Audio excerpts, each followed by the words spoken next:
আমাদের জীবনে লক্ষ্য থাকা দরকার। যদি লক্ষ্য না থাকে তাহলে কি হয়, আমরা লক্ষ্যহীন জীবন যাপন করি। এখন কেউ গাড়ি চালাচ্ছে, যদি জিজ্ঞেস করে কোথায় যাচ্ছেন, জানি না, তাহলে লোকে কি ভাববে, এর মাথা খারাপ হয়ে গেছে। তাই আমরা যে মনুষ্য জীবন লাভ করেছি, কেন লাভ করেছি, উদ্দেশ্যটা কি, এই জীবনে আমাকে কোথায় পৌঁছাতে হবে, মানুষ বিভ্রান্ত। তাই প্রথমে আমাদের জীবনের লক্ষ্যকে জানতে হবে, জীবনের লক্ষ্য কি। লক্ষ্য জানার পরে আমাদের সেই লক্ষ্যে স্থির থাকতে হবে, ফোকাস। তো ফোকাস কোথা থেকে আসবে?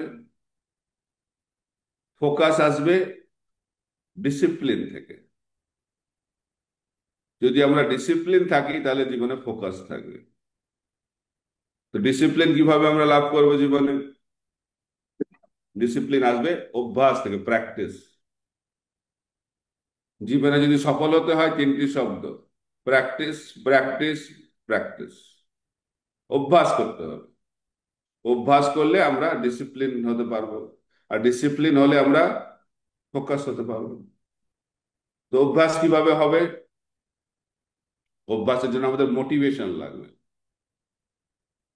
আমাকে কেউ মোটিভেট করতে হবে, যে কে আমাকে অনুপ্রেরণা দেবে। সেই অনুপ্রেরণা কোথা থেকে আমরা লাভ করতে পারি? অনুপ্রেরণা আমরা লাভ করতে পারি যারা হচ্ছে আমাদের জীবনের শিক্ষক, মেন্টর। মেন্টর আমাদেরকে অনুপ্রেরণা দেয়। যেমন আমাদের মেন্টর হবে, তেমন আমাদের জীবন হবে। দুর্যোধন দুর্যোধন হয়েছিলেন তার মেন্টরের কথা অনুসারে। অর্জুন অর্জুন হয়েছিলেন তার মেন্টরের কথা অনুসারে। তো যদি আমরা দুর্যোধনের মতো হতে চাই, তাহলে আমাদের কিরকম মেন্টাল লাগবে? শকুনির মতো মেন্টাল লাগবে। আর যদি আমরা অর্জুনের মতো হতে চাই, তাহলে কৃষ্ণের মতো মেন্টাল লাগবে। তা আমাদেরকে জীবনে লক্ষ্যে পৌঁছতে গেলে আমাদের যথার্থ মেন্টর প্রয়োজন, যে আমাদের জীবনে গাইড হিসেবে কাজ করবে, পথ দেখাবে।